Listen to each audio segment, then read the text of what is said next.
Okay, I think I'm live. There we go. We're live right now.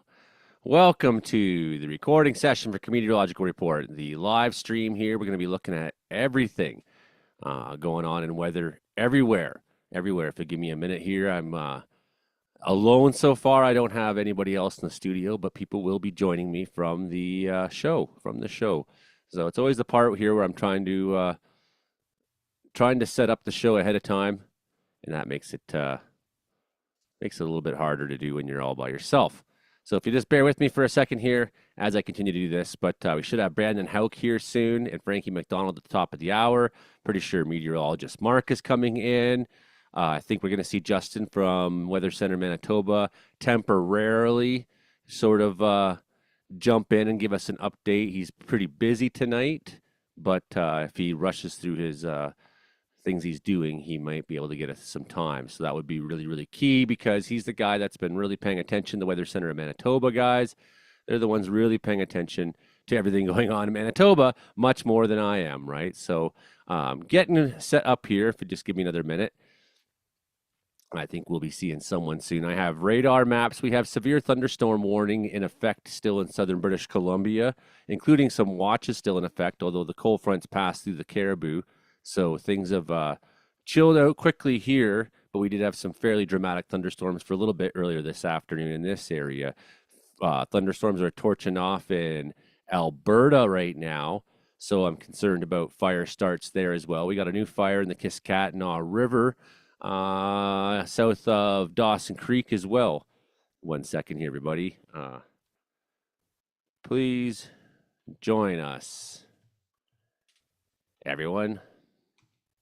Just trying to share this around as best I can here, put it on all the social medias and get it up and going as well. Had to put in the new image for the show because we don't want the thumbnail just to be me on the horse there from the piece as well. So I'm nearly done on all that. If you just give me another minute and we will have a show for you here. Thank you. Hit like, share, and subscribe if you wouldn't mind.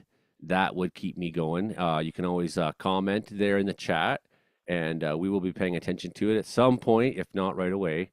I do find it a little bit harder when I'm the only one here, but I think I'm more or less ready now to proceed to start on with our first image. There, last share done to the group.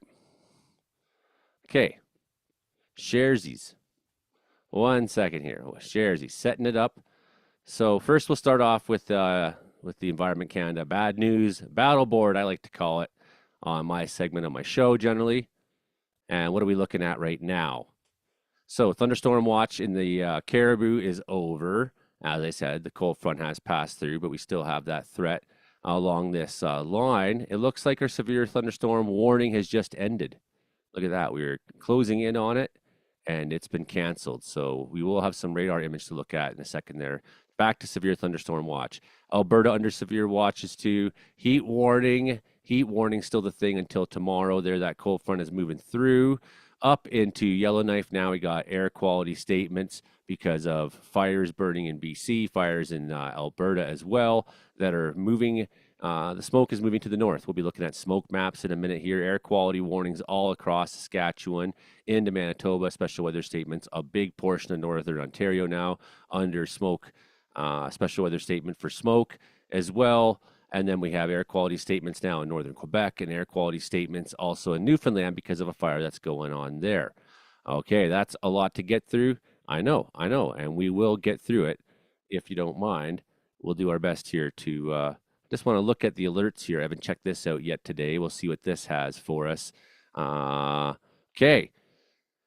Alberta, tornado confirmed near Atmore, Alberta on May 26th. So that one has been confirmed. So received reports of strong winds, hail, and some damage to homes near Atmore, Alberta. Brandon Hauk, I'm sure, will have details on this one here. Time 7 p.m. A preliminary rating of EF1, 7:25 p.m. That's a good time for tornadoes. Damage to the trees. British Columbia, we were still looking at this. All the heat records that were broken yesterday. 36 degrees in Cache Creek. That's crazy. Really got really warm. Manitoba seeing No change there. New Brunswick, 27.3 degrees. So they saw a big jump yesterday in there. An all-time daily record for Grand Mahan area. Here's Brandon Hauk. That's great. Lightning torching off in northern Ontario. Lightning strikes in northern Quebec in the last little bit here. Ooh, all right. Hey, Brandon Hauk. Lightning strikes in Alberta.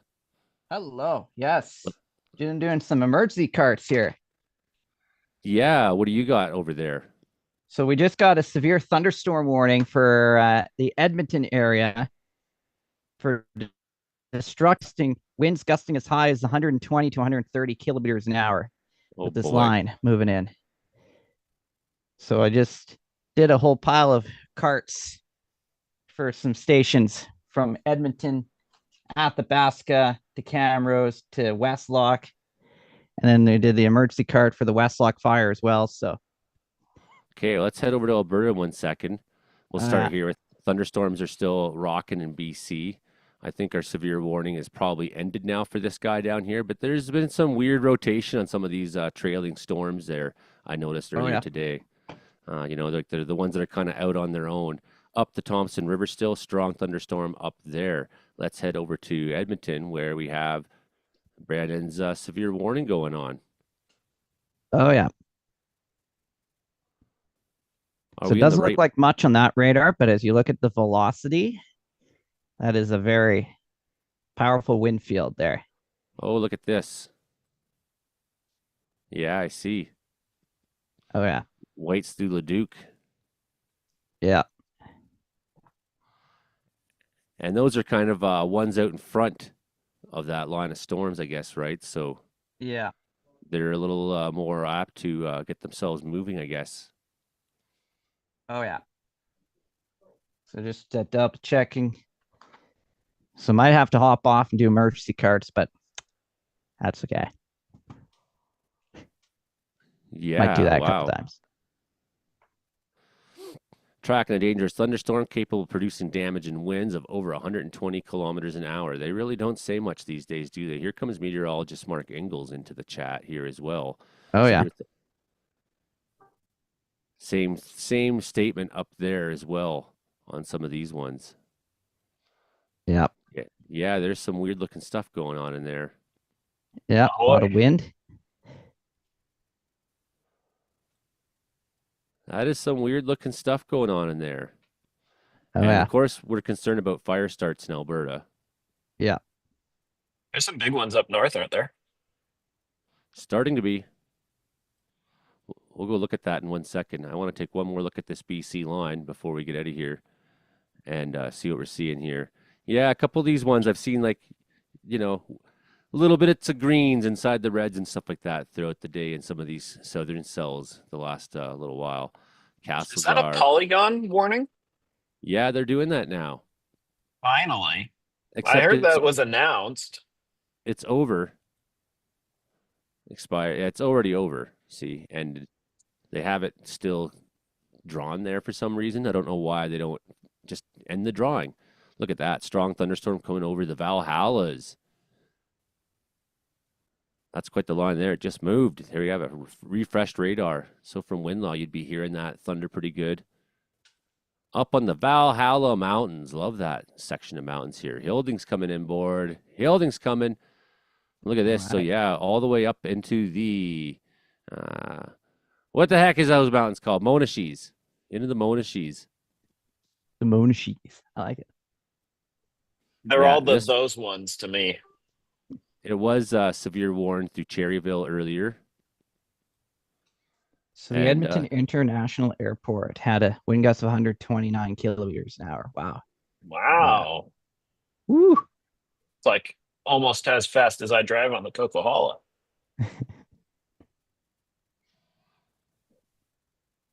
Yeah, it's down here by Leduc somewhere, that airport, right? Yeah. 129. That must be it right there.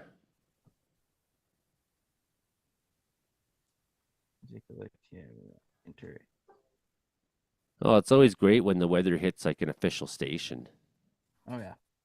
But yeah, some of these I ones are out know. on Then the. all the chumps are like, because all the chumps are always like, well, it didn't have my house, so it didn't happen. And first of all, do you realize we're forecasting for an area half the size of Europe? And second of all, well, maybe it didn't hit your house, but it hit the airport. Oh yeah. So thunderstorms all up this front, and there's been the southerly winds today, right? So it's been pushing Yeah. a lot of the smoke to the north. We can go over there and look at that now because that's all we got for thunderstorm. Anything that's different, at least right now. Hey, Hilden, good to see you, buddy. We are right into it here, straight into it. There's a deformation band that is, at least this morning, was dumping a ton of that smoke on a band from like Billings to the Hudson Bay. So it couldn't get very far south into like South Dakota or southern Minnesota. But where my dad's at, it's super smoky. And yeah, you can see it on this map here. From eastern Montana all the way up to, the bay up there. And it was really worse on that corridor because you can imagine a deformation band as you're basically hitting a wall. And so the smoke from the north hits this wall, kind of spreads out laterally east west, but then it also thickens there along that line because it can't move forward. Yeah, what I noticed here today that's really concerning, like here you have everything more or less going all the same direction. Northern BC, we got fires burning, the smoke's going the same direction. Alberta smoke's going the same direction, going the same direction. Then you get over here into Saskatchewan. I got some coming out of the west. Some of these guys are doing this, and some of these are doing that. Some of these are going north. So it's the erraticness ahead of this cold front, too, that I'm really worried about. That you're going to have fire getting pushed in different direction as that. And, you best described as a dry cold front, right? And that's the wildfire cold front that you don't like because this area is not going to be getting much of that rain. It's really going to be traveling up towards the north, at least the last that I looked, and we can probably get to that and look at that. But look at this. That's weird. Look how far that's going. Well, that's getting Uh, caught by the jet stream and then being pulled into a upper level low offshore is what's happening there. That's so much convection. That's so much convection, so much heat, so much burning. So much. It's driving Manitoba that. is really struggling to get resources up into those areas too. Well, yeah, that's part of the thing that people don't really realize that, you're way out there. You're way out there. Uh some of me some of myself kind of likes this map, and then some of me does not. I don't know how to say that without sounding like a total weirdo. Um let's look at the fire smoke forecast map. It has pros and cons. Yeah. Oops. They just want to go a little. No, not all the way. Oh man. That's what she said. Yeah, I didn't even ask. I didn't even talk to anybody. I've been doing really good to just live life the Joey As a way. hermit. So, yep. It's working. Took me a while to get used to it. I resented it for a while. But yeah, look at how smoke's moving every which direction. There's going to be erratic winds. There's going to be strong winds ahead of that cold front. They're not going to get much moisture there. And maybe some cloud cover, maybe some cooler temps. Kind of Right, because this front is going to move in right around sunset. So the humidity is going to be coming up, but I don't think it's going to be coming up enough to really outweigh the erratic winds associated with that cold front. yeah, that's the thing. Because we're Some talking it's going to go from like 15% relative humidity to like 40% relative humidity. And we'd really want, since these fires are already started and they're going to start running before sunset, like going up to 40% is just not going to do it. No, I don't think so. And then the weather afterwards, although maybe not as extremely hot, is still pretty hot. Still pretty hot. And the warmth ahead of it gets extremely warm too as the winds come. Everything I just look at over the next couple of days just seems, really it's concerning. Everything's concerning there. But that just gives you a little bit of an idea of where the smoke forecast is going to send things. and it's really all over the place, one direction than the other, right? Suddenly you have things burning more, winds coming out of the north for a little while. You know, that changes the direction fire burns into new fuels. It just I'm surprised this kind of misses Winnipeg on this. It looks more like Brandon, Manitoba. Maybe even a little bit of Regina getting into the smoke. a little bit there, Winnipeg, but boom, Yeah, look at that. I'm surprised that there's that because plume.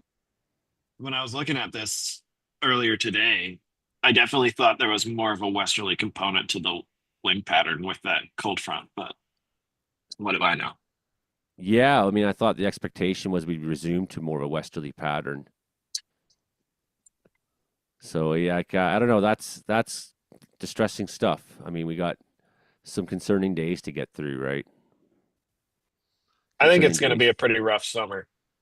We're going to migrate. On the bright side, actually, the fire threat does not look especially high for a lot of Ontario and Quebec, other than like around Kenora. Um, so that's a plus at least, but it doesn't look great for BC. Showing a lot of activity on that one today. A lot of activity. Here's one of the ones everyone's really concerned about, of course, is Flin Flon. So, the fire's been very, very, very close to the town.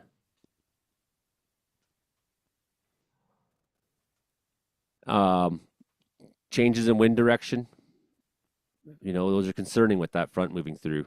I'd call that erratic winds. There's a town over here, Sheridan, I'm very concerned about. Now, the reds over top the town it could just be smoke it's reading. We don't really know. But it's not in a good place, this town, considering, again, the nature of the erratic winds. Those are evacuated. I'm sure Justin will have all the better details on that stuff than we will. Yeah, hopefully he can chat with us tonight. Yeah, even just a couple Um, minutes, even just a couple minutes from him. Sheridan, I'm gonna try and get the mayor of Sheridan on the show once this all kind of calms down. Like that would be, I think that'd be really cool, and I think it'd be really good for people to kind of like get a casual but inside look at how these evacuations work from a civic leader standpoint. Because like these aren't big towns, right? So the mayor of Sheridan's gonna know half the town, and she's obviously a part of the community. Erratic wind shifts too concern us for Lynn Lake. I think one thing I haven't mentioned tonight, but I have mentioned on my own episodes here is even if Flin Flon can kind of hold this line and keep that at bay. I mean, it is the rear right flank of the fire. It's a defensible in theory position, but I'm concerned about this guy Wolf over here getting bigger and bigger and bigger too. You look at the direct distance this guy has traveled. This one's done it as well. So Flin Flon may still Wow. in the distant future, have to contend with this guy being on the horizon as well. That Man, I'm not used to fires going that far in the woods. Because that's like what, 30 or 40 kilometers? Yeah, 40. I measured it yesterday. So I mean that isn't showing a lot of activity, especially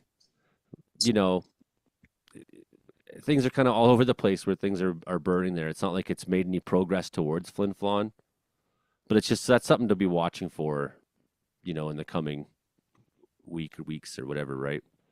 That's a This was huge fire at Narrow Hills. this was 2, and Oh, and it kind of merged together or something. it did, yes.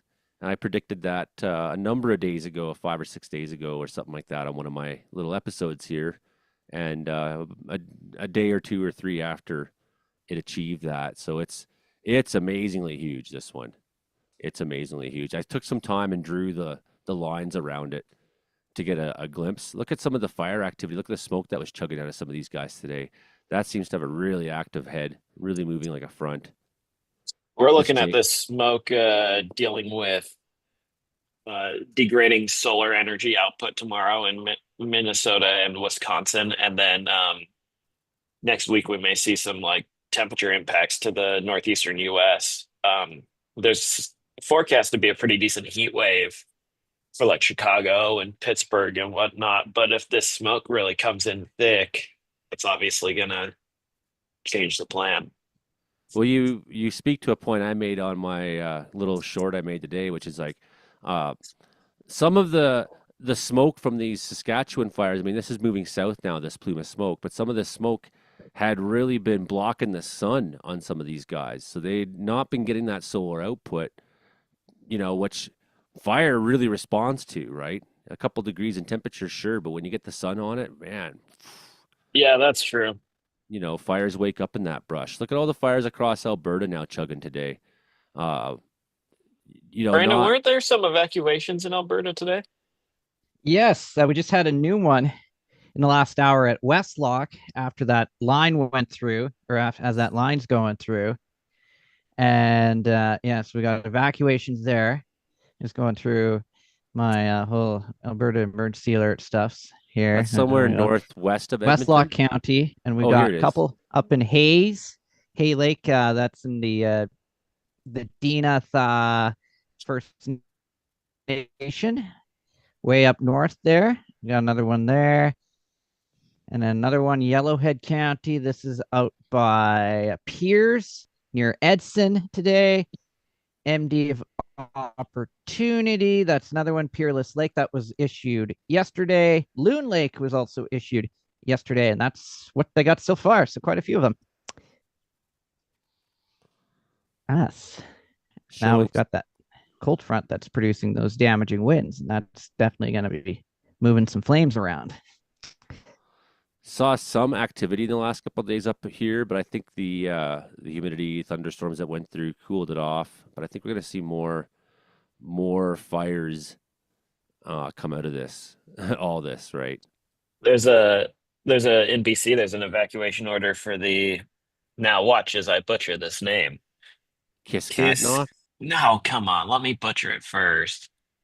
Okay, Kiskatnaw River area. Yeah, there's Yeah, that order came out earlier today. I've spent time at the Kiskatnaw River. You've spent time in most of BC. That's true. Kiskatnaw fire. I did have that kind of set to go here. 4,590 hectares. So we don't have a new drawing on this map yet. We'll wait to see that. What that looks like later. That's big growth. That is big growth. Wow. Human started too.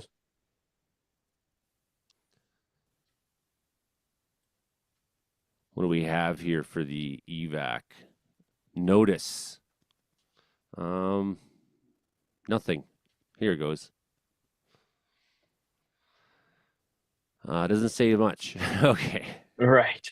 But it's They never all this, really do. it's all this big area.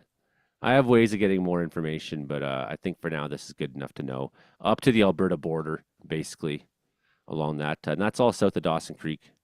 The Kiskatnaw River, it kind of like snakes up and around and comes back around Dawson Creek here. This would be a better place to look for it. No, it wouldn't, because I have the smoke on and the cloud. But if we took that off, that overlay, there, now we can kind of see it a little better. It kind of like meanders around and comes back around Dawson Creek. See, there's Kiskatnaw here. Oh, There interesting. it is. Oh, there you go. You can see the river now clearly here. I really want to get up there sometime. It's pretty in neat. the middle of the farming area of the piece, the Kiskatnaw runs through the biggest farming area of the Dawson Creek Peace River District. Yeah, it goes right along. The cowboy. What's that called there? The Sunset Community Pasture, parkland. Yeah, Cuts right through it all. Yeah, Sunset Prairie. Yeah. makes its way to the Peace River. So that's still a long way south of Dawson Creek. That's the point. You know, there is properties and there's people that live out there and whatnot that the evacuation order obviously will be affecting, but that's still a long ways out. But yeah, it's sort of concerning to see how much fire activity came out of just that one line of thunderstorms in Alberta a number of days ago. Hey, Brandon, and now you got more firing off right now. Oh yeah. So like the story's just starting for Alberta, it seems like. And the heat right up to the north, eh? Yeah, right.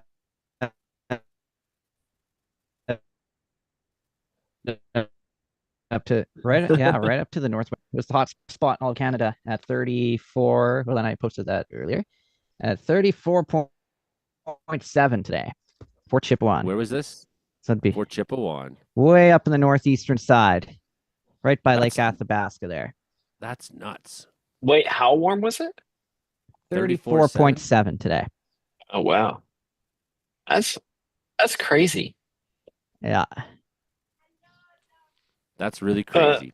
That's way remember- up there. Like 2 weeks ago, Manitoba was getting up close to 40.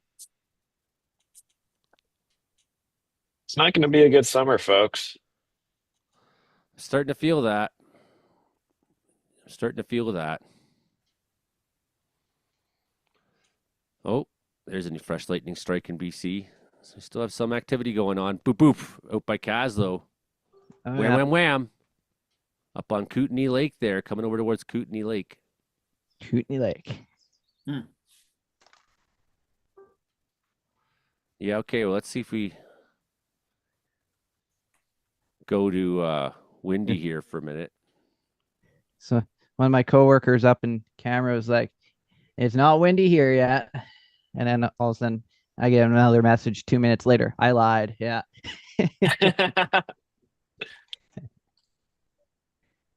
Oh, yeah, they just never listen, do they?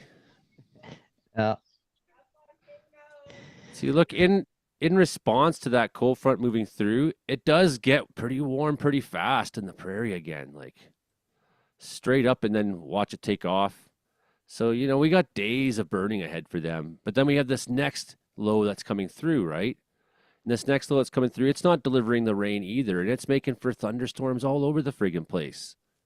Well, and the other Ooh. thing too about that cold front is there's quite a bit of uncertainty associated with it. Like we're trying to gauge it at work, and like, yeah, it's gonna reach into Saskatchewan and Manitoba for sure, but how strong is it really gonna be? Like, the modeling is really struggling with it.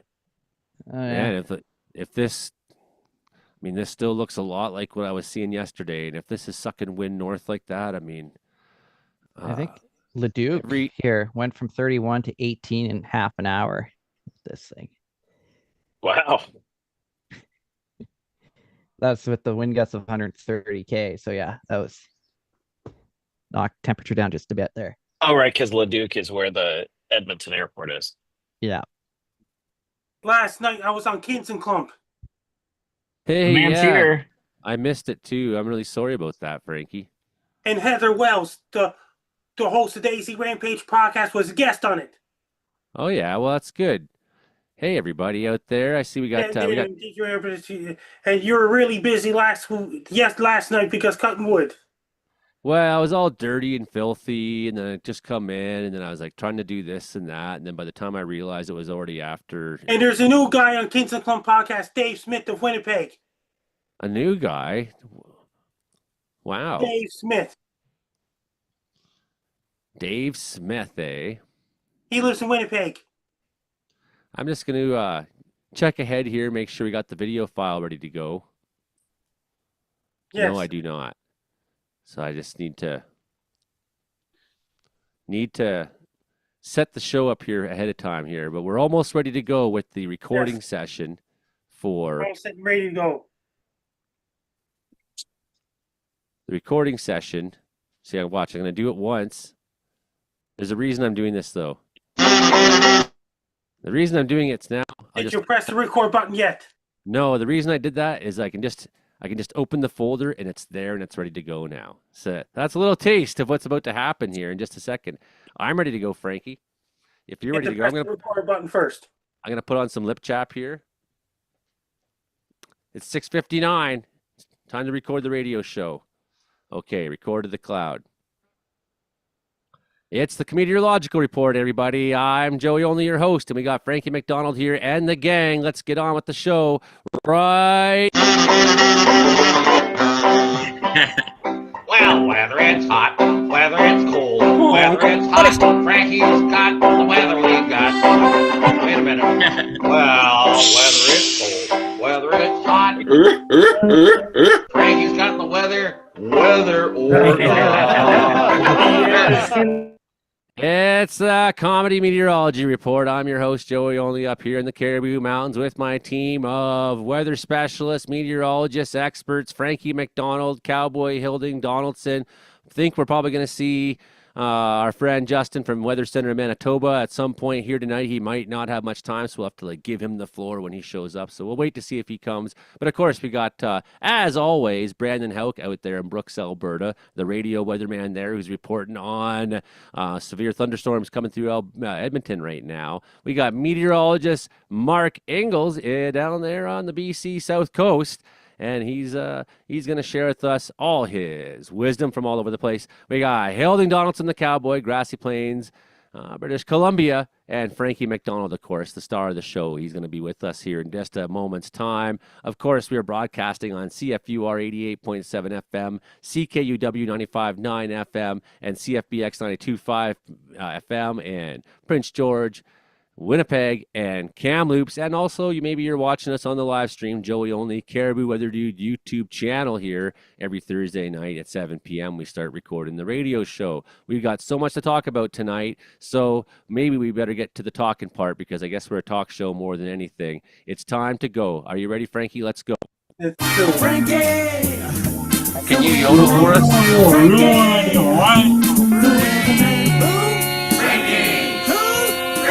Who has the worst weather in the world, Frankie? Ladies and gentlemen, Frankie! Frankie McDonald, sir. How you I'm doing great, Silver. The internet's no longer working in Coquitlam because of thunderstorms happening there right now. Bringing a lot of thunderstorms to Coquitlam where Olivier is at. The internet has been disrupted by thunderstorms in Kluglatuk. Hear that, folks? That's craziness. Craziness. It's been so warm up to the Arctic. There's lightning storms up to the Arctic right now, Frankie. It's really going on. Lots of thunderstorms going on right now. And temperature's going to be more rain in Coquitlam, Nunavut on Friday, and it's going to be less than 1 centimeter of snow on Sunday night in Coquitlam. Then it's going to get cold again on Monday there. It was summer-like weather there. And the weather's acting odd in Coquitlam, Nunavut, where Olivier is at. What else you got for us this week, Frankie, on weather news? Lots of rain and thunderstorms in Vancouver, British, and BC Interior. It's going to get really, really hot in California. Then they got a big storm heading towards New York City and Boston and all those places. And Montreal, where Base Guy is at. And Ottawa and all those places. And Maine, USA, Vermont, and New Hampshire, and Boston, Massachusetts, and Framingham, Massachusetts, where Michael P. Mahone's from. Yeah, what else, Frankie? And lots of rain. New York City all the way to Washington, D.C. is going to bring lots of cold air going all the way down to southern states as well. There's a hurricane, tropical storm Alvin, aiming towards parts of Baja, California this Saturday coming. Yeah, I saw that, from the Pacific side. Yes, it's going to bring more rain in next week in Winnipeg and all those places, and thunderstorms in Winnipeg, and Brandon and all those places. It's going to bring lots of rain in Winnipeg, Port H, Brandon, with thunderstorms, say, with North Dakota, South Dakota, and parts of Colorado and Wyoming as well. Then they got hot air fights back on Wednesday and Thursday in North Dakota, South Dakota as well.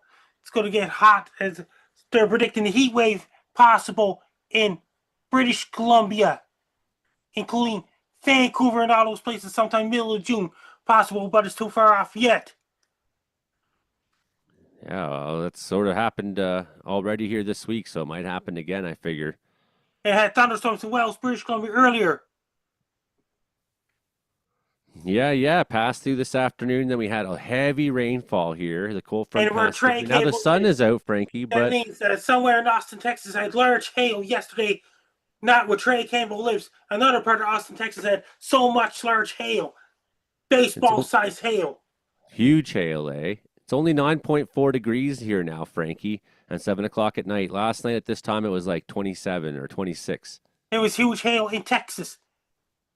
Then it gets really hot air, fights back in Texas again to get cool air. And the Great Lakes region, like Toronto and all those places around the Hudson Bay and northwestern Quebec and northeastern Ontario, is going to bring cold temperatures there as well.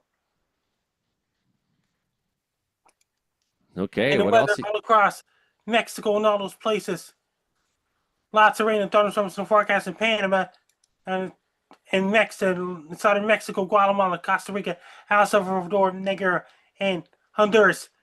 Then it got Alvin aiming towards Baja California, southern coast of Baja California, Mexico. And a lot of rain, thunderstorms in Panama right now. It's going to be an active Pacific hurricane season, same with active Atlantic hurricane season. Don't forget, Atlantic hurricane season starts June 1st, 2025. A lot of rain, thunderstorms going on in Venezuela, including Colombia, Ecuador, Bolivia, and northern Peru. And it's really lots of rain in parts of the Amazon rainforest. It's Rio de Janeiro just entered dry season, little showers in the forecast.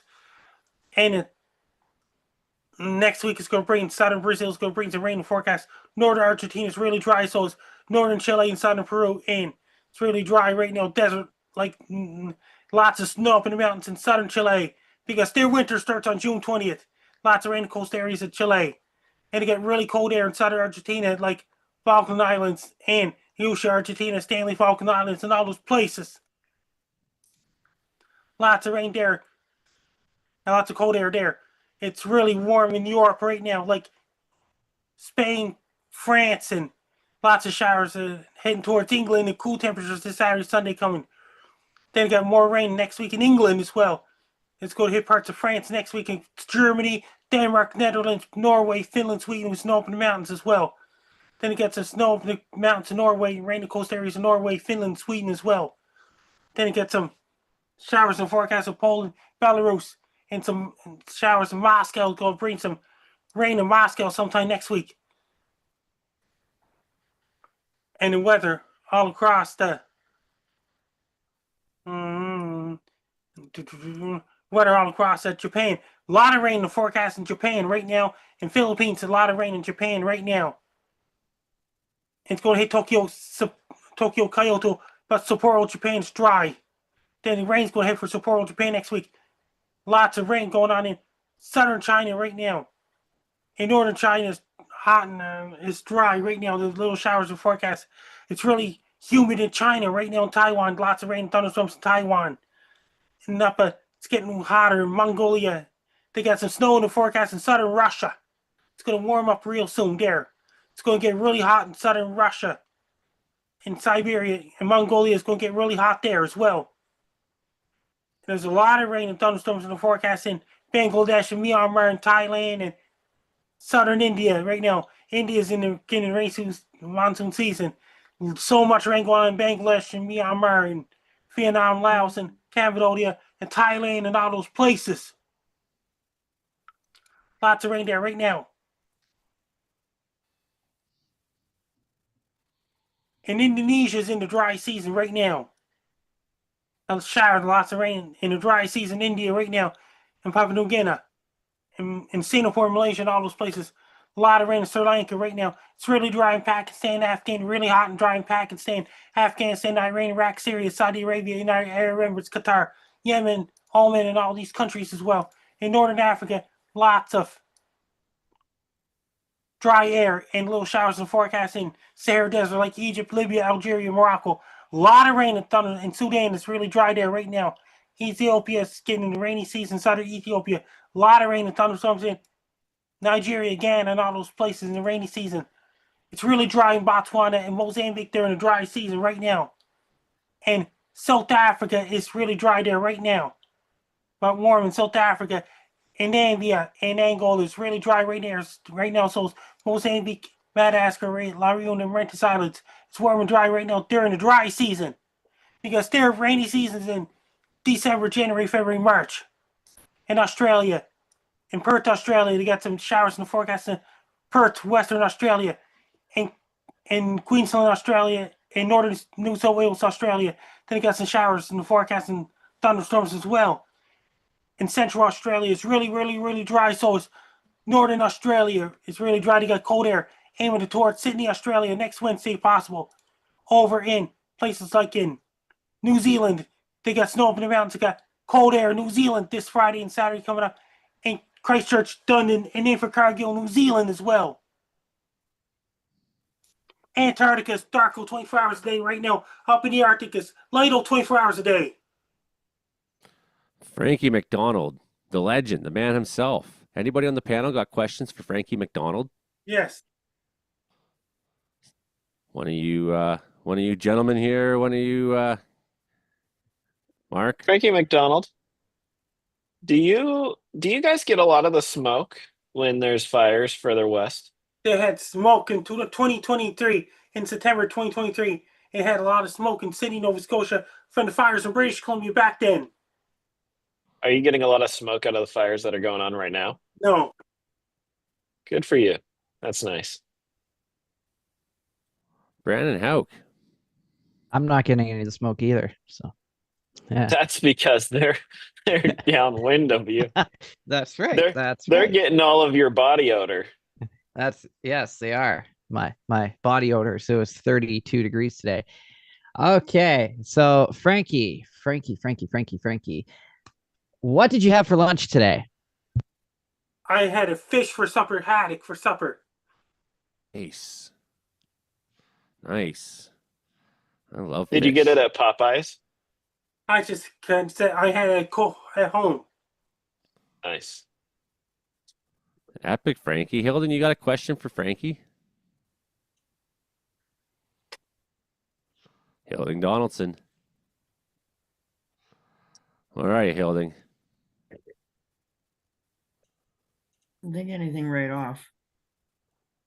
You can't think of anything right off. That was that was a big lead up to I'm that. just enjoying all That's you a real guys' cowboy move right there.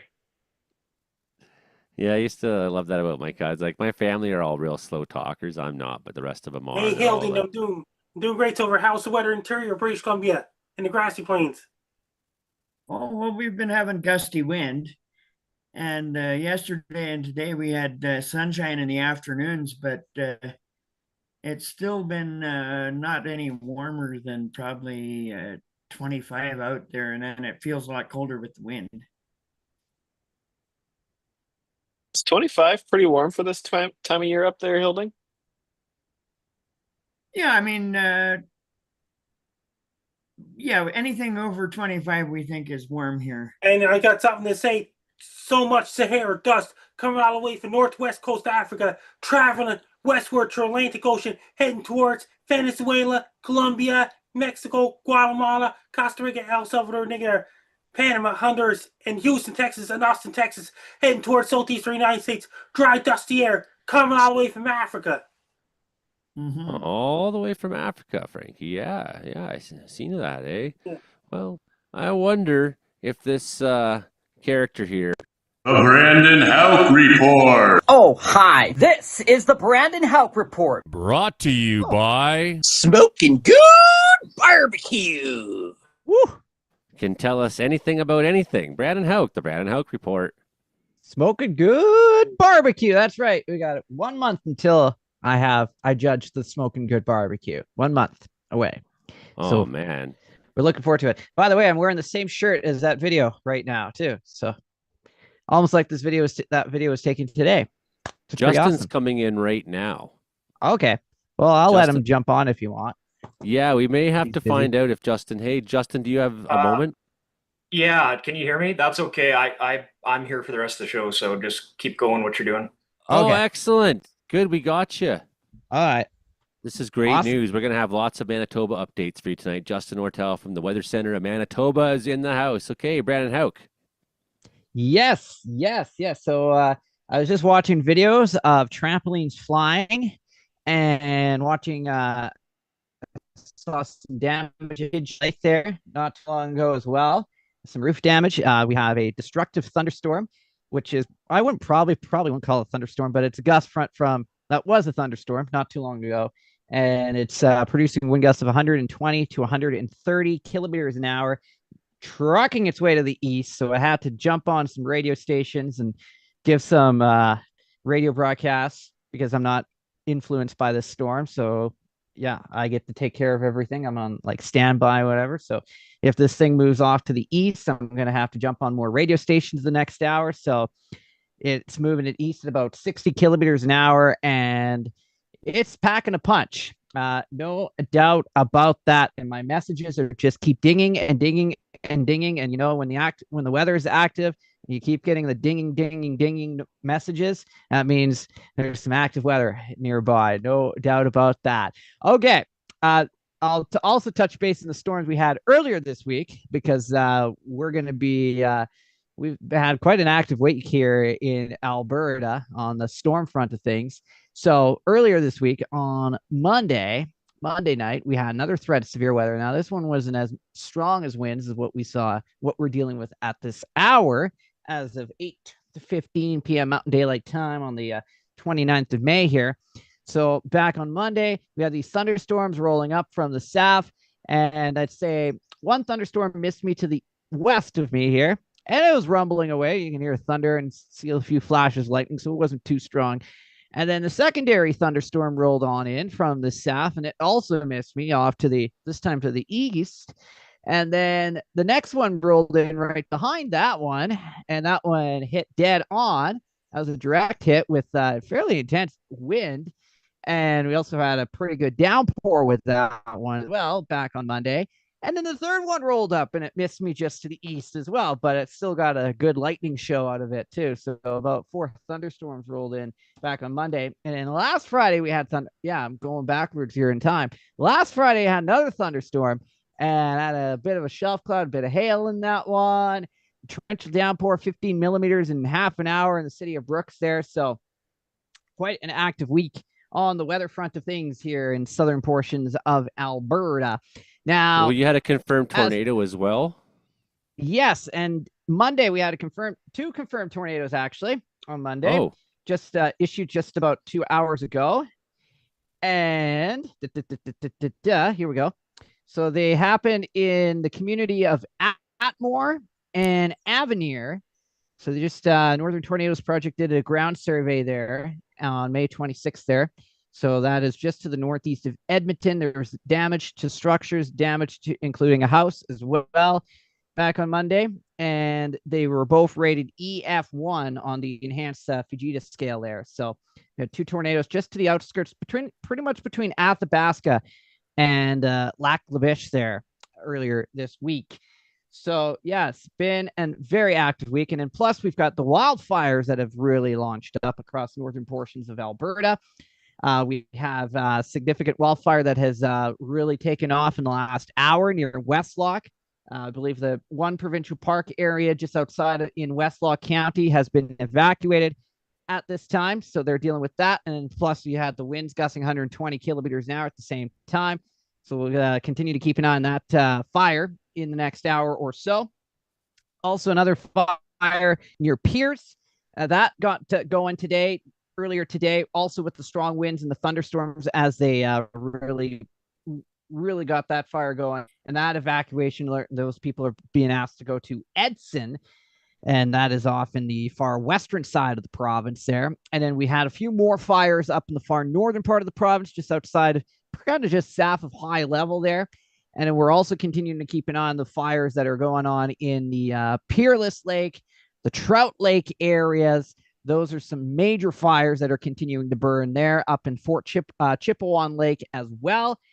And another big fire located near Conklin, just south of Fort McMurray. That's another one we'll continue to watch as well in the days ahead. So far, no evacuations have been needed for that particular fire that is burning near Conklin, but they're getting ready for potential evacuations in the days ahead with the heat that we had today. But the other thing is it was very, very hot today. We were at least 32, 33 degrees here in Brooks today.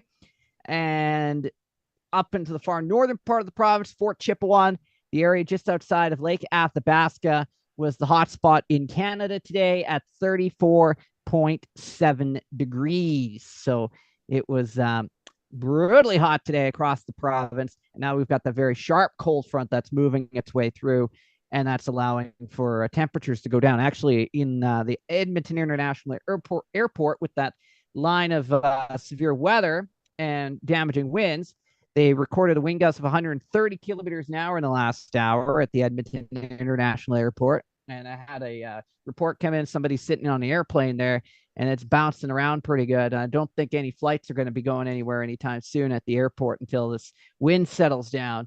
No doubt about that. But wind gusts of 130 kilometers an hour. And in about half an hour, the temperature went from 31 degrees to 18 in half an hour at the Edmonton International Airport. So quite a fairly sharp cold front that went through there as well. Now, as we are looking ahead into the weather forecast picture here, into the longer range forecast here for us across the prairies, I am expecting a potential for a chance of thunderstorms tonight around the midnight hour tonight in the Brooks area. So that means another thunderstorm for me, I guess. And then as we move into tomorrow, we'll see our temperatures cooler back to low to mid 20s. So still above average, but a little bit more on the comfortable side after the heat that we had today. And then we crank up the heat again for Saturday. Temperatures low to mid 30s. And then we have another fairly sharp front Saturday night into Sunday. And that could bring yet another round of strong thunderstorms west of Edmonton Saturday evening. Then as the front moves through, that allows temperatures to cool into next week. We're going to get a little bit more on the unsettled side as well. So we'll get some showers Sunday. We'll also get some showers in the Monday as well, with temperatures, daytime highs pushing the teens for the early stages of next week. And we'll probably bounce around the 20-degree mark in the days following suit.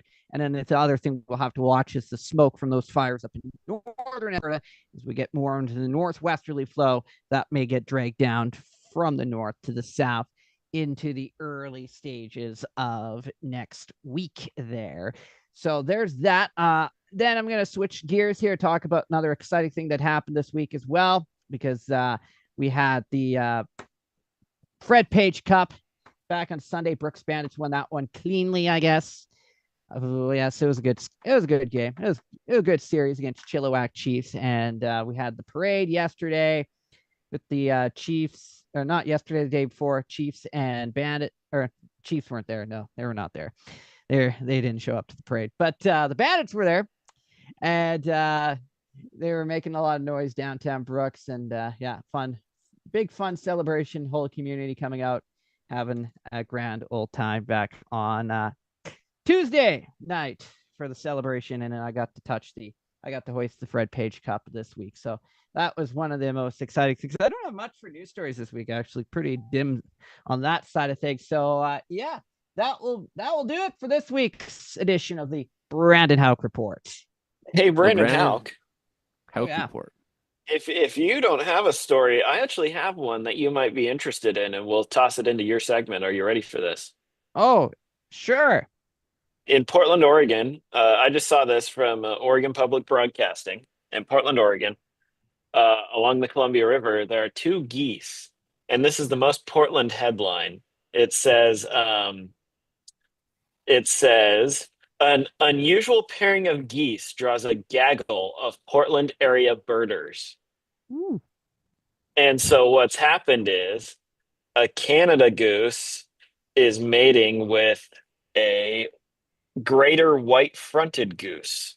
And of course, Portland, being the kind of town that it is, has so many birders that this is a big deal. Wow. So there you go. If you find yourself in Portland this spring, go over to the river and go Blue Lake Regional Park and go check out the geese. All the people who would be saying it's not natural, man, and you give them a statement like that, and they're like, oh, it's like, well, in nature, everything just does what it wants to do.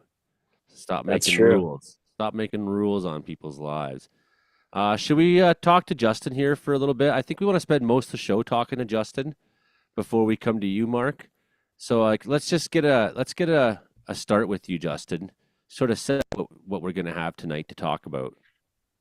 Well, yes. Hello, everyone. And just want to remind people that we were talking about this situation and how it was going to ramp up on the show last week. Exactly from now to what it was last week. And I remember Joey and I were actually talking and saying that there was a very high, almost unlimited ceiling for these fires. And, now we're seeing that unfortunately coming to fruition. So yesterday, Premier Wob here in Manitoba issued, alongside the Manitoba government, a province-wide state of emergency for, because of the wildfire situation and how dry it is, and just I think really the sheer amount of evacuees and evacuations that's going on in Manitoba right now. And here's a quote from him yesterday during the press conference. And this was yesterday. I don't have an update right now, but he had said that about 17,000 people will be evacuating over the next few hours. And this was yesterday afternoon, most headed to Winnipeg. And he said this is the largest evacuation Manitoba will have seen in most people's living memory. So it's very bad, the situation in Manitoba right now. We have a lot of evacuations going on. I don't have a list in front of me, but off the top of my head, Lynn Lake has been evacuated. We have a new fire this afternoon that has caused evacuations over in Split Lake, Manitoba, northeast of Thompson.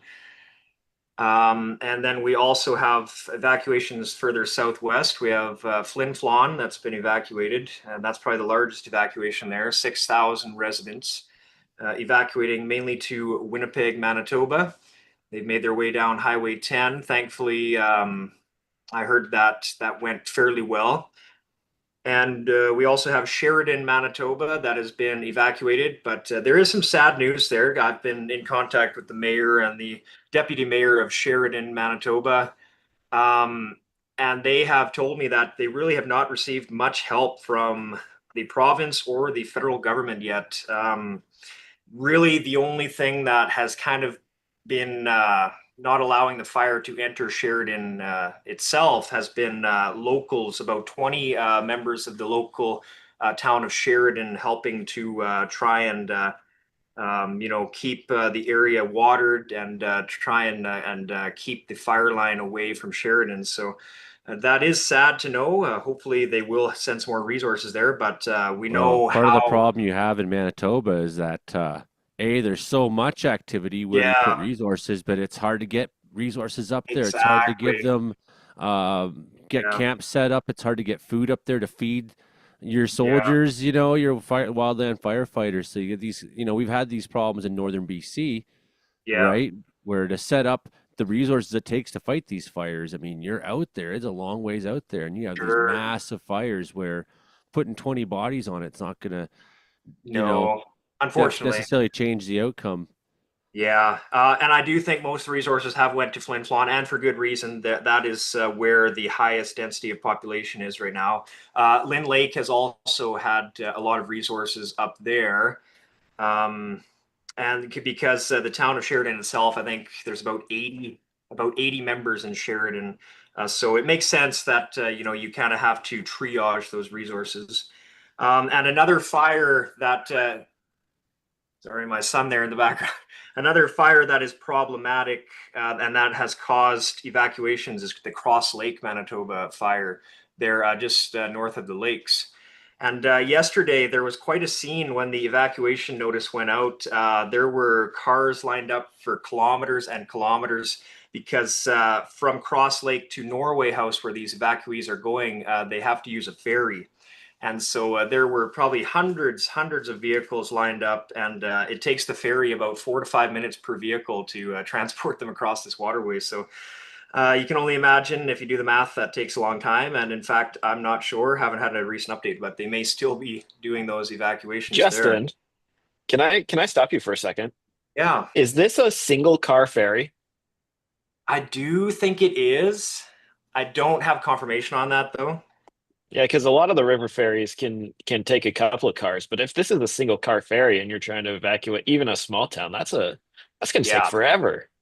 Yeah, there I saw an 8-minute video of somebody just driving alongside the vehicles, and like I said, there was hundreds, if not over 1,000 vehicles. So not the best situation there. We're looking on the map here. We see the Genpeg fire as well, and good news is there's not too many residents there. It's basically a ghost town now. Used to have about 400 population. But what is concerning is the hydro station on the northeast side of town right there. And the fire is kind of headed toward that way. If we get that southwest wind continuing, it'll be headed there. And that generation or that station there is what is giving power to a lot of northern Manitoba residents. So that is a major story we're watching at the moment as well. Can I jump in again?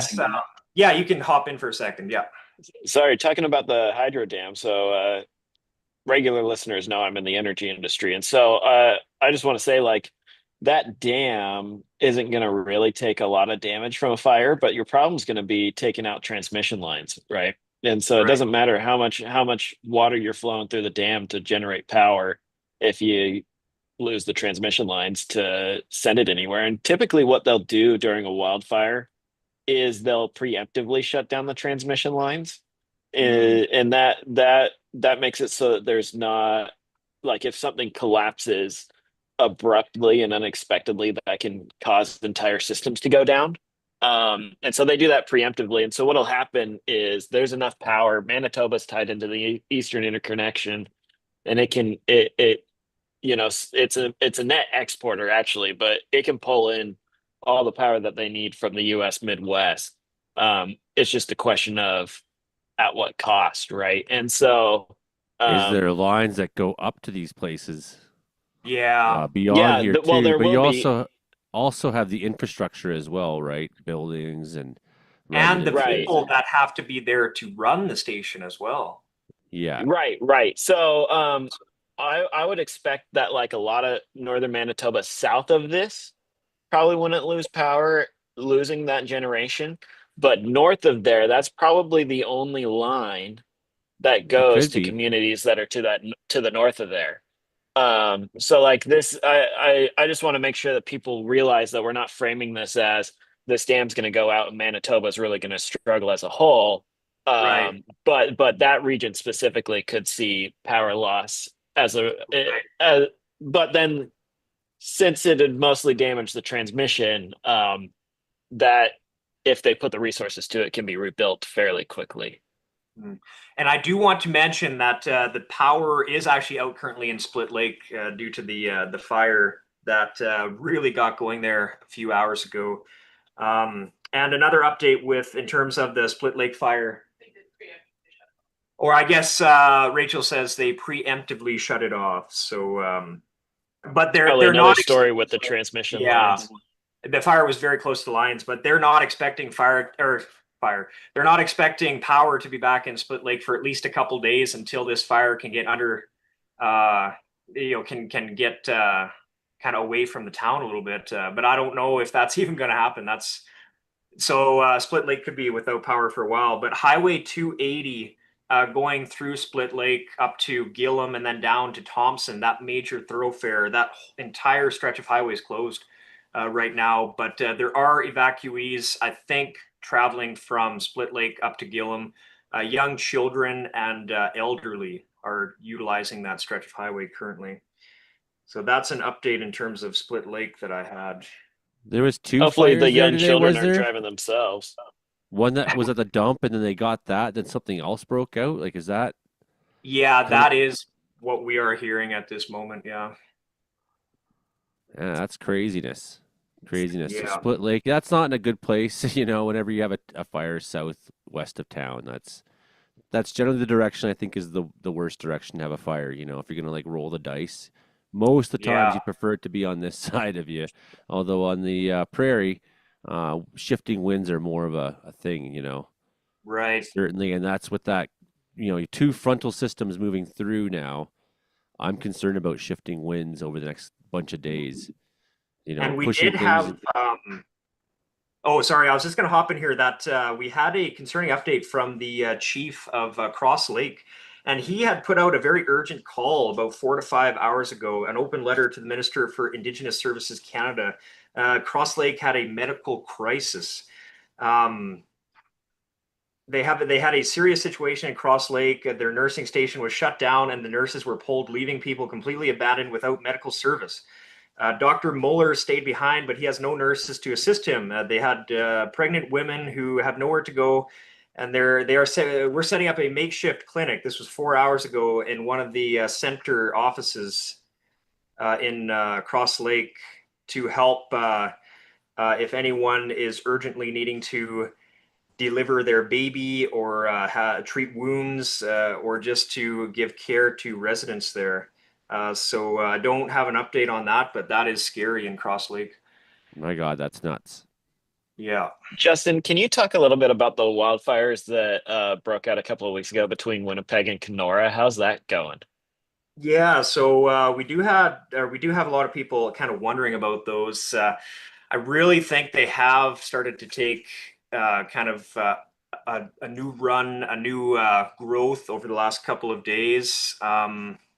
There is one in particular that is 1 kilometer away from, I don't remember which town it is, but it's very close, and they're watching to see if they need evacuation notices there.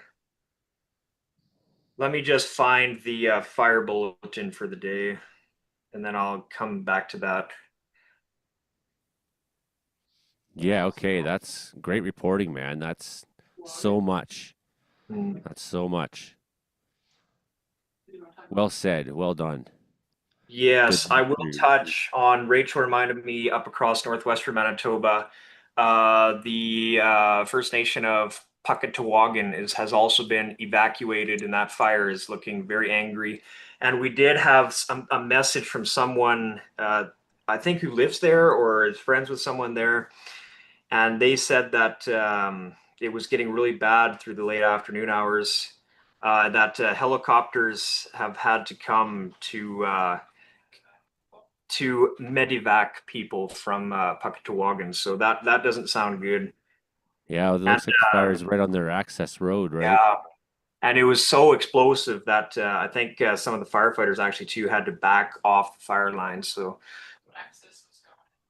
Yeah, that's a common play when you have this extreme fire behavior like you've had on a lot of these. Yeah, I mean, I don't know what's going on in Sheridan, but some of those yeah, that does not look good in Sheridan. I really hope it's just smoke, but I mean, there could be fire actively in the community right now. It's really hard to say. yeah, it's hard to say, Yeah. right? So, but definitely, we'll hear about it if if something really bad is going on. We'll hear about it. Okay, Mark, I do have the fire bulletin, the latest fire bulletin 18 from the Manitoba government. And it's fire EA061, located 1 kilometer from Bird River. And it's massive. It's currently about 125,000 hectares, and it remains out of control. So that's probably the large one we're looking at there. Provincial Road 315 is closed and blocked at Poplar Bay Road in the Bird River area, with no travel beyond that to Bird River and onwards up PR 314 and Bissett, Manitoba. But some encouraging news. Fire EA062, located 6 kilometers from Lac du Bonnet, is approximately 4,000 hectares, but is classified as under control at the moment. And fire EA063, located on the Ontario border near Ingolf, is out of control. Approximately 3,771 hectares on the Manitoba side of the border, and approximately 31,276 hectares in total size. This fire started in Ontario and is also numbered as KEN 020. That's the update for Eastern Manitoba right now. Kenora fire, right. Ken fire, yeah. Yeah. That's a lot. Okay, we'll come back to you and Sounds good. talk more about this, obviously. I'm going to stop share for a minute here and look at all of us here. What a good bunch we got. Are we ready for the official Mark segment here? Let's go. I'm tired. I'm obviously not. You just got the fat check for pushing that. My name Mark Ingalls. Pushing that agenda. It says here, HARP, climate change, whatever, in my bank account. Meteorologist Mark Ingalls. Hello. In my the radio listeners aren't going to know this, but in my intro here, Joey's got some video clips, and I am the most well-traveled of the video clips because I have a video clip from Surrey, and I have a video clip from Calgary, and I have one from Portland, and I have one from Haiti, all represented in there. I'm probably the only member of the panel that's been to Haiti. Definitely. Yeah, it's I'm sitting out here on my balcony in White Rock. It's a beautiful evening. I do wish it was raining, but it did rain this morning, so I'm very happy. Um, it is a little breezy, so I've got my toque on. We had the cold front that is bringing thunderstorms to the interior today. Today being Thursday, May 29. So if you're listening to us in Winnipeg, you're probably listening to us. All Justin's really good fire info is a couple days old for you, but he's definitely keeping up with it on Weather Center in Manitoba. Um, but yeah, we had the cold front come through, and it poured pretty well before about 7 o'clock, and then we had some showers through the morning. It's almost complete sunshine now. I can just see a few clouds over the Cascades to my east. Um, but yeah, it's nice. It's like 17 degrees, a little bit of a breeze here on my balcony. So I got the toucan. It looks like tomorrow's going to be sunny again, but we have a string of looks like we've got a chance of a couple of weak cold fronts coming through over the next week or so. These are what's going to move eastward.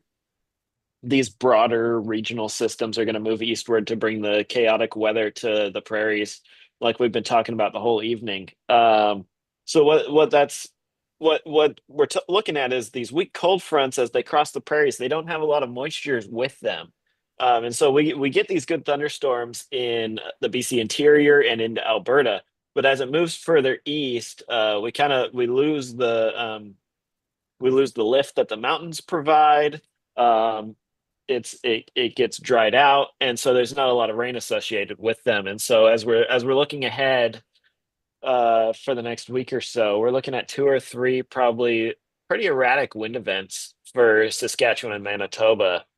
We talked a lot about Manitoba. I want to note that Saskatchewan also has declared a state of emergency as well. That came out this afternoon. Oh, I missed that.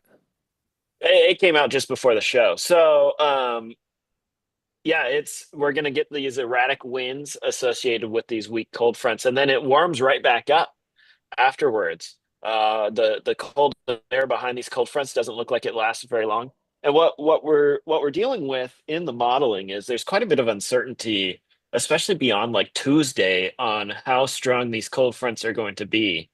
Um, Part of that is because of the lack of weather balloon data that we're missing from the United States, because of the ongoing administration issues there.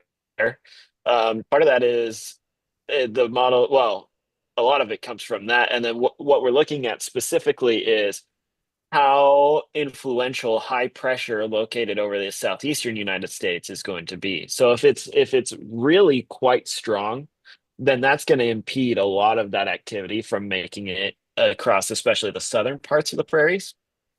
Up north in the forests, it kind of has less of an impact. But if that's weak, we may even bring these cold fronts down to like Chicago. And it's just a big question mark. Today, the 12Z model runs, 12Z being like 12 UTC. 12Z model runs, some of them were given Baltimore next Friday a high of 70, and other ones were giving Baltimore a high of 88. That's Fahrenheit. So what's that in metric? 21 to 31. So a 10-degree spread on the modeling for next Friday, which of course is a ways out. That's 8 days out, but that's a huge spread, and it has major implications for what's going on. I didn't look specifically for the prairies because I'm not paid to do that. Maybe if Joey pays me to talk about the weather, then I'll do that. Yeah, I can't afford you. That's true. Yeah, so it's very very active weather across most of Canada for the next little while here. And I think it's really not good. Like, we're gonna have very active fire weather on the prairies for a while. I think we're probably on the cusp of getting started here in British Columbia. We've got some fires up near Fort Nelson now, and we had some evacuations um, out in the remote areas in the northeastern part of the province. I think the thunderstorms we had today were pretty wet. I think thunderstorm activity probably continues for a while, but we're going to see them get progressively drier. And of course, dry thunderstorms bring fires. And we didn't get much snow over the winter, which we kind of thought we would, and then it just didn't happen. So I think we're in for a rough year. I was looking at Ontario and Quebec, and you know, we say this a lot on the show. If you get it doesn't matter if it's a good fire year or not. If your house burns down, then it's a bad fire year for you. Um, but it looks like aside from like Kenora, Ontario and Quebec don't actually have that extreme of fire risk this year. Of course, there will be fires, and so you shouldn't let your guard down. It doesn't look like an extreme year. Of course, Well, that it's that like the could all difference change. between like it's the difference between moments of stories like, oh, a fire is in the news for a day, and the difference between like, oh, this fire is burning for 2, 3 weeks straight and still coming. Exactly. Yeah. So it's really important to have a go bag. What we're seeing in Manitoba, like especially if you're listening or watching us and you live in a remote community, like you need to be aware of your escape route. And I know a lot of people are. It's just you know, as humans, we all need to be reminded of things as we're going about our lives because we're all just trying to survive, right? Um, so have a go bag ready, and that includes like some snacks, maybe some food for your journey, depending on your family's needs. You got to have some water with you, even if you're driving somewhere. During an evacuation, travel times are going to be much longer than they would normally. We just talked about that ferry up in northern Manitoba that like you only take one car at a time. Well, if you're in a town of even 50 people and it's taking one car at a time, that's going to take hours to handle. Um, Medicine, important documents. We in our go bag, we have our passports, and in our Canada, that's in our go bag. Um, just if you need it, you should have some it in your go bag. And we preach this all the time because it's just so important, and it's one of those things that like as you're living in Canada, especially in remote regions, like you need to know this stuff like the back of your hand.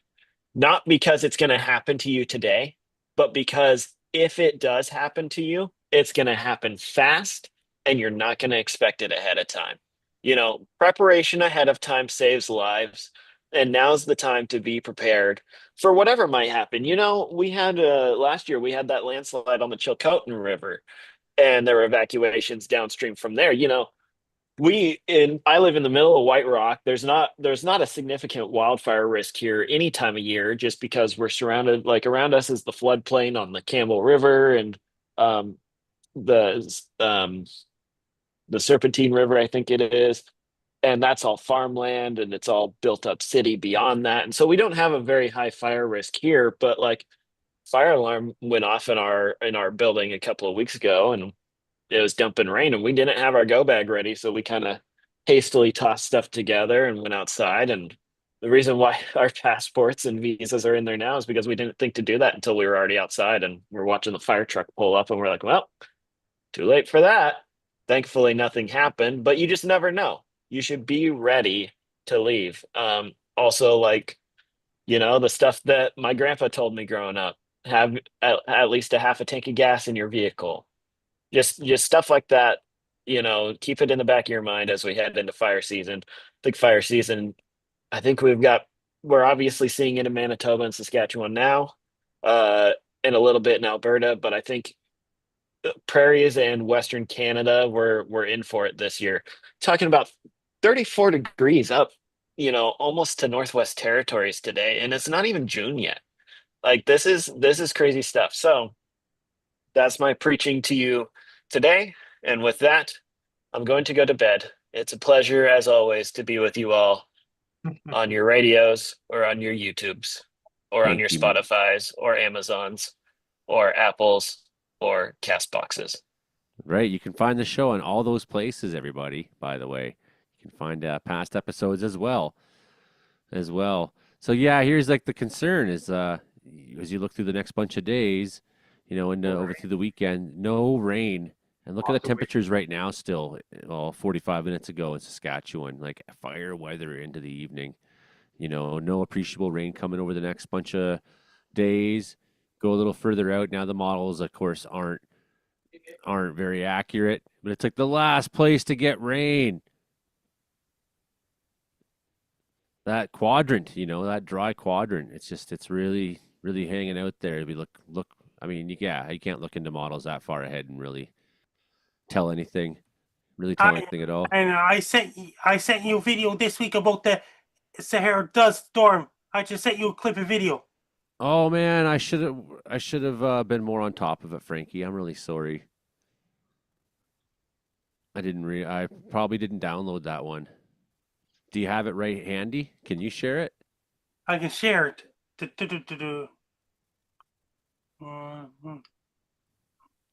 Excellent. Yeah. Any last words from anybody here on the? And I'm just working to sharing it right now. I gotta do the hard way. I gotta share it. If I got another couple minutes here, I just was gonna share things. Unless Frankie does the video first and then I go after that, we can do that. Yeah, it looks like Frankie's got his video here. This is Frankie McDowell, my own TV station live in Sydney, Nova Scotia. Sahara dust is headed towards Gulf of Mexico and Houston, Texas on Friday, May 30th, 2025. Since the dry, dusty air is going to drive all the way from Sahara Desert. It's going to drive all the dry, dusty air all the way to South America, including Colombia, Venezuela, including Panama, Honduras, Guatemala, El Salvador, and parts of Mexico. It's going to bring a lot of dry, dusty air. Be prepared, because the dry, dusty air is heading all the way from west coast of Africa. And the Sahara Desert's going to drive dry, dusty air all the way to Gulf of Mexico. It's going to hit Houston, Texas, Austin, Texas, and the parts of Louisiana. It's going to bring a lot of dry, dusty air coming all the way from northwestern Africa. Drive all the dry, dusty air all the way from northwestern Africa, all across westward direction in the Atlantic Ocean. It's going to hit Texas, Mexico, Guatemala, Costa Rica, El Salvador, Honduras, Panama, Colombia, and Venezuela. It's going to bring a lot of dry, dusty air. That's going to cause sky to change different colors in Texas, like Houston, Texas, Galveston, Texas, Corpus Christi, Texas, Austin, Texas, and surrounding areas as well. Be prepared. Stay safe. Be safe. Excellent video, Frankie. Excellent video. I love the part where you just suddenly shout out the one place there. That was really good. That's great. Now, what are you thinking, Justin? Well, I just had a couple things to share. These are stats on the wildfires so far this spring, this year in Manitoba. And these were yesterday's stats, but I thought they were very interesting. That the Manitoba government said there were 18 active fires yesterday morning. That number, I'm sure, has gone up, obviously, with Split Lake and a few others now burning. 96 so far this year, but 77 is the 24-year annual average. So we're already way above that, and it's only May. And there was 198,000 hectares burned so far. And again, this was as of yesterday morning, which is almost triple the 5-year annual running average. So that's pretty insane. And then I also wanted to touch on the fact that the Flin Flon fire, there were drones up in the air, and water bombers could not get there because they cannot fly when drones are up. So that is part of the reason, not fully the reason, but part of the reason why the Flin Flon fire is so bad. And it is just a reminder to people that absolutely no drones anywhere around active fires. You can be charged and jailed, and also fined up to $15,000 in Manitoba is what I'm hearing. And humiliated on the internet as well. Yes, that is a good point. And then I have one more thing for any evacuees going to Winnipeg. I'm hearing that any evacuees can access Y locations in Winnipeg free of charge for shower access and free recreational programming. Now, I'm guessing that is YMCA Winnipeg. So for any evacuees in Winnipeg, definitely check that out. So I think I'm going to leave it at that. But thank you for having me. Yeah, well, thanks for being here, man. We really appreciated getting all that firsthand details on everything. And yeah, Justin from Weather Center of Manitoba, you can find him on YouTube and on the Facebook, of course. So, one of the concerns for me too is that we're going to have a lot more fires get started out of all this lightning activity that's going to be going on over the next while, right? We're going to have fires starting up in these quadrants. We're going to see an increase of thunderstorms up there this weekend. We're going to up into the Northwest Territories, that is for the radio listeners, right? So, I mean, and tonight there's, again, new lightning strikes here to the west of Fort McMurray. There's already active fires in that region throughout the boreal forest there in Alberta. They are taking a little bit of rain tonight at least, so that's nice. Lots of lightning in southern BC been going on for the last bunch of hours, starting to calm down in BC a little bit, though, at least. And how is the forest fire season looking in interior British Columbia this summer in July?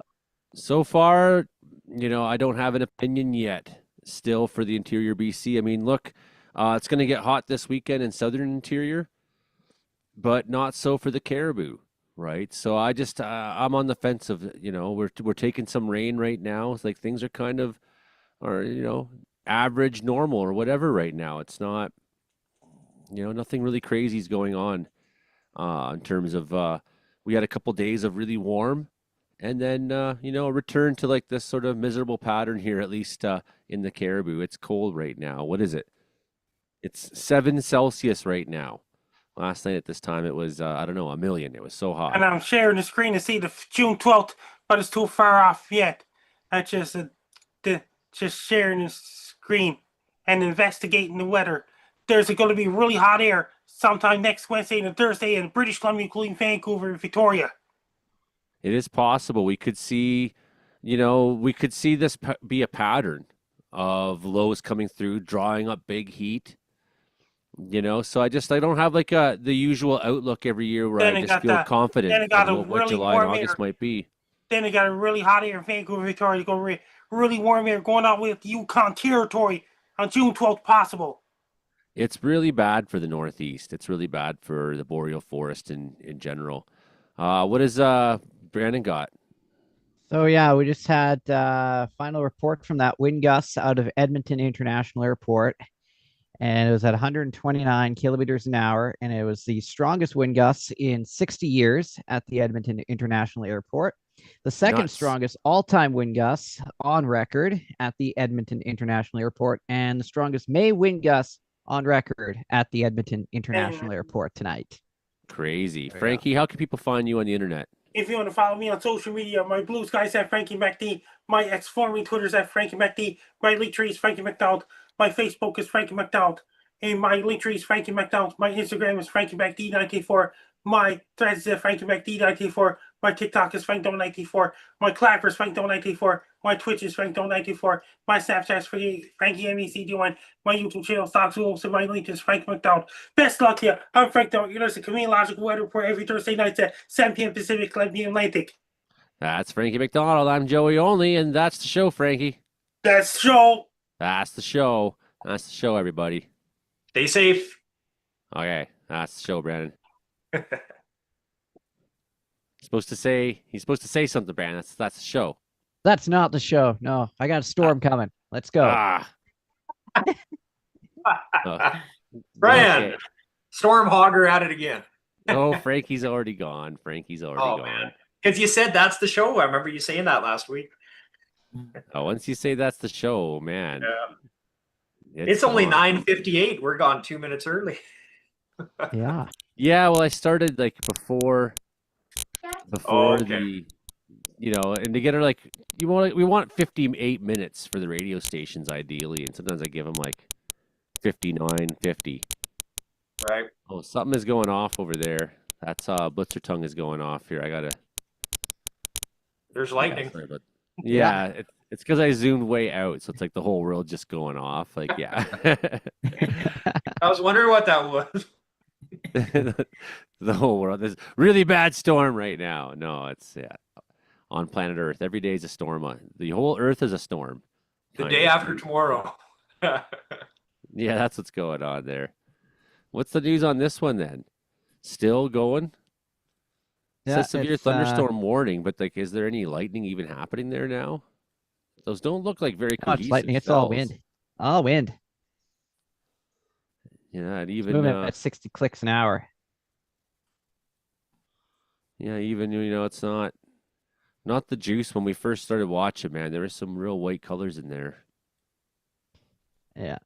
It's more so the wind. It's weakened a bit. It's that outflow out of the thunderstorm. Outflow dominant. That's some nice rain signals, man. You want more of that to go across tonight. Oh yeah. Hope so. Hope so. Man, that was a fun show. How come I don't understand why sometimes our radar just doesn't work. It's just that makes me so mad. It's a thunderstorm day and we got no radar. It's like we've been waiting all year for as much lightning as yeah, we're waiting all year for this much thunderstorm activity in the Caribou Prince George. Been waiting since last year, and then I actually saw that earlier because you were like posting videos of like deluge and wells and like lightning, and I go to check the radar. Red, it's out, done for. Yeah, I should have just been like, look, it's a tornado. Nobody can prove it. Nobody can say I didn't see it. Yeah, way up there, way up Seymour Arms still up past there. Look at that. What's that one called there? That lake, it goes all the way up to, there's Micah Creek there. That's basically the Columbia River. That's what that is. Yeah. So in the Columbia River, it just took me a minute. Thunderstorms are still pretty active, pretty firing up there, that little cell. This guy that's past Nelson now up Crawford Bay on Kootenai Lake. The ferry ride would be pretty fun there right now, across. Oh, my. Over to Crawford Bay. I'd love to be on the ferry for that. I was in Sirdar over here.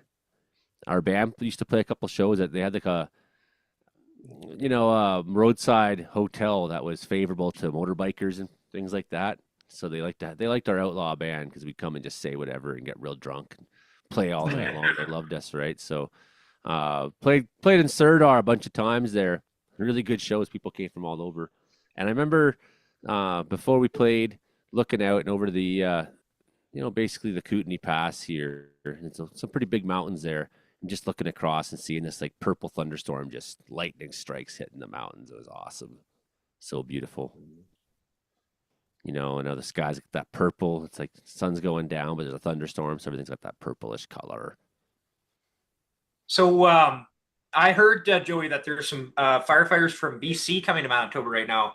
Have you ever had to or had the opportunity to serve outside of the province of BC?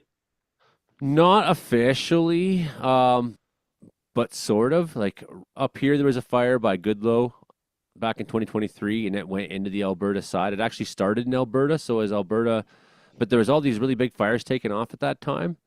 So we ended up BC Wildfire took over that fire. Okay. So our section was all along this here, south of that Highway 64. There's like a big curve in it somewhere out here, yeah. This whole section here, we worked all this. Mm-hmm.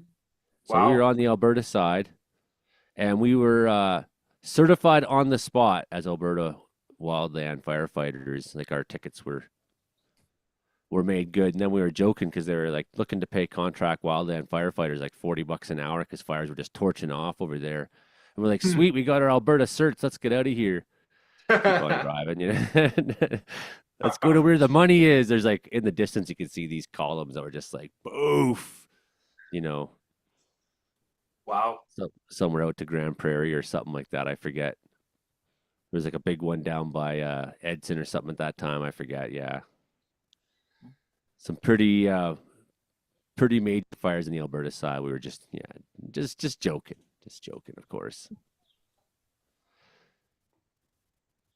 But usually that would be type 1 assets that they send on that, right? So not us lowly grunts.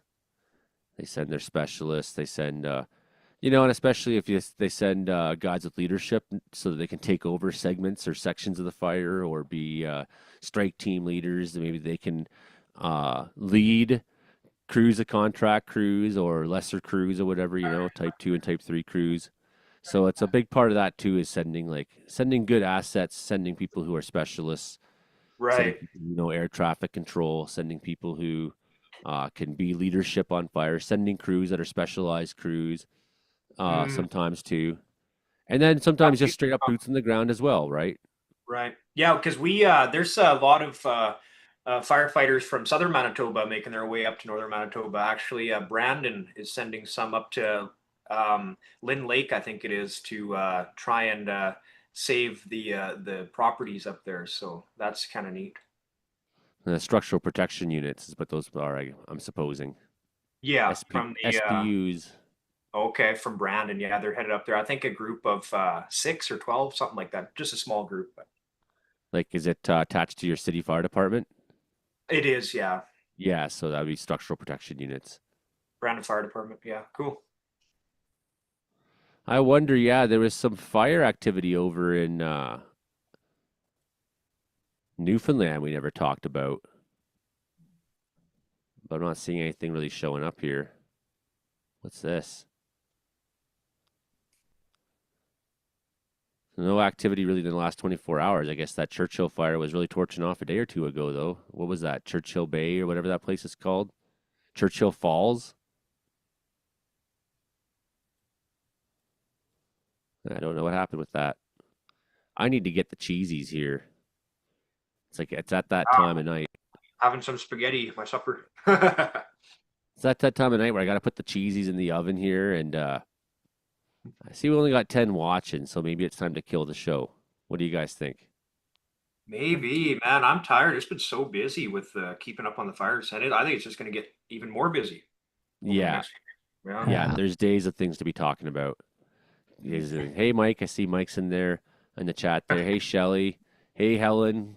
Good to see you. Hey, Jess. Haven't talked to you in a while. Good to see you. Hey, Gary Outlaw. Good to see you. If anybody else is still on here, call in there. Nice to see all you people coming on. Ryan Galt there, Lisa Lou, people who've been supporting me for a long time. Thanks very much. Appreciate all that. You can always leave a super donation there, of course, to support the show, support the channel here. You can always hit subscribe, become a member. You can always go over to Justin, find him, Weather Center of Manitoba. You can always move to Brooks, Alberta if you want to hear Brandon on the radio lots. Or you can listen on TuneIn Radio or iHeartRadio, There you go. Then you don't have to move here. Well, you'll probably wish you had after you listen to Brandon's sweet voice every day there.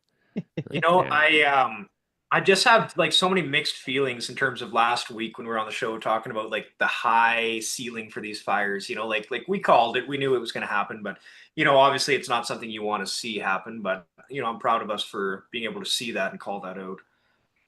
Yeah, and I think that you could probably repeat that statement right now. I mean, maybe things are going to be a touch cooler next week sometime. But I mean, we're not seeing a lot of precip immediately in the future of those fires. We're seeing the erratic wind potential there, right? Ahead of 2 low pressure systems that are going to move through. We see lightning strikes from the last round started a bunch of fires in northern Alberta that really took off. Maybe they're taking a bit of precip today and maybe in the next one too. That's good. But that doesn't mean that they won't come back because there'll be hot spots all over there, even if those fires settle down. Those are big fires now already. And that's having guaranteed containment isn't a thing, even if the rain calms them down for a couple of days. And that's what the public sort of thinks. They see big calm, oh, it's a fire. Then they don't see calm, oh, I guess the fire is over. Did you put it out? And it doesn't really work like that. The fire has different moods, right? So right now, this fire is in Alberta. Really are going to take a little bit of a rain on it. It might calm their mood a little bit. But with the erratic winds coming through Saskatchewan and not a lot of rain there to where those big fires are, same into Manitoba, I think the mood of those fires is going to continue to be angry. You're going to see a lot of high rank activity. Going to see smoke be a story over the next bunch of days. We're going to have more evacuations, more crazy stories, and I almost feel like we're going to need to have some special broadcasts or something like that. Like when we get into these kinds of times, like come back at her on I don't know, sometime later in the weekend or something like that, and touch For base sure. with everybody, have a Zoom call. And I always kind of want to do this, have it be more like a regular thing, like just, at nighttime, maybe we're on chatting here and there. If there's a big weather story, we're on here chatting. Like I kind of wanted to be a thing where we could get our crew together.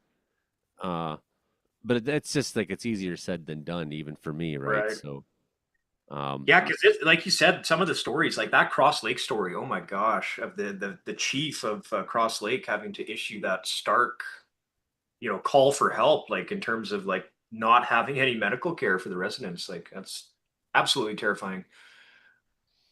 yeah, well, and saying that they had some kind of a medical, it seemed to me like you were saying they had some kind of a medical emergency there Yeah, that I think so. obviously occupied everyone. Some life or death thing happened, right? And then you can only guess what that was. There's like all these new people coming into town. There's chaos. There's vehicles. There's distraught people trying to drive. So like the risk of people making mistakes and having accidents goes up because they're in a stressed or exhausted state, right? So there's always the extra concerns that come along, right? And how are you going to feed firefighters if you put them up there? Where are you going to get these people from? How are you going to sustain them up there? It's like this isn't the old days. We don't just drop like a bunch of people out in the wilderness and say, "See ya," and if you get burnt over and die, we'll make sure to tell your families and send them $500. Like it's not like the old days now. Workers' Yeah. comp expects safety even in the face of fires, and even if that means communities burn down so that people aren't safe. Oh, Brandon's got thunder. You should just He's call gotta it go out when it check it out. happens, Brandon. Yeah. It's a lightning strike nearby. Brandon, Duchess. Brandon's done for the night there. He's So I gonna gotta go get check it out. All right. Good night. Enjoy. Good night, Brandon. Hey, and anytime. Oh, I missed him. Anytime. I think Oh, it should just be a show thing that when we have a new severe thunderstorm warning or some dramatic warning, we should just call it out. Just be like, sorry to interrupt, but yeah. severe warning. Yeah, exactly. Woo! Frankie, we need Frankie to coordinate it in the chat with Frankie, and then Frankie can do his siren, and then Or I just like, yeah, yeah. exactly. We need some kind of siren, Frankie siren, the official Frankie siren. Like, bam, we have a new, because like you watch those other live streams of those guys who are good at this, and they have like, boo, new tornado warning, wee, wee, wee. It's like, and there's Yeah. all y'all being like, send me your Max money. velocity, yeah. Woo, woo, woo. That's the side. Someone's donated money to Ryan Hall, y'all. Hey, Aw, they I do see your good puppy in work. the background. Hi, puppy. On the couch. Oh yeah, mine.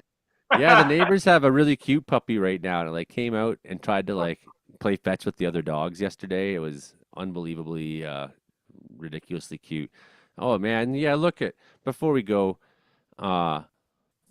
before I get into the Hawkins cheesies, we just had more lightning strikes. So we're talking about like fresh fire starts, right?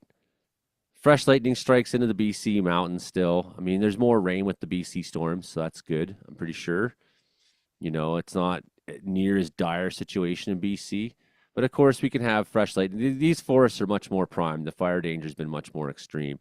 So, I mean, some of these might take a bit of rain. They might simmer around out there. We might not even know they exist until that warms up on Saturday. Some of Yeah. these strikes, right? And like we've already had the first batch went through, made all those fires happen. Now we got the second batch that's going to make new fires, and we're going to have the next batch on the weekend that's going to be putting lightning. Look at this. We've had strikes up into the Slave Lake area, right? We're way up north on these lightning strikes, and we're going to see lightning this weekend up and down, right? Possibly to the Arctic Ocean. This is wild stuff already, and it's just we're not even into the summer, and meteorological summer starts on June 1st. We're not even there yet. Lots of lightning strikes in BC today. Lots. Some strong thunderstorms. Look at that. Boom, a couple more. See that cluster just let out? That was awesome. I don't think we're gonna have a lack of weather stories to talk about this summer. It's gonna Not get good ones, nuts. though. It's gonna get nuts. Yeah, I'm worried that I'm gonna be in like the quiet part of the world, but I mean that's I think what people want. But I want more lightning. I want more thunderstorms. I want to go killing tornadoes. You know me. You know us. It's like Oh yeah. those terrible men, they want natural disasters. Like, well, it's not exactly, we don't want natural disasters. It's just I we're in love know. with nature and anything to talk about something. I'm in love with nature and weather, and I have a weather business. And this last few weeks of these fires in Manitoba have really upped my business. So, it's I bet. hard to have a gain from somebody else's loss. But I mean, we're doing a service to the public. We're reporting on this stuff. Like somebody has to do it. Like Disaster capitalism right here on the show, everybody. I guess so.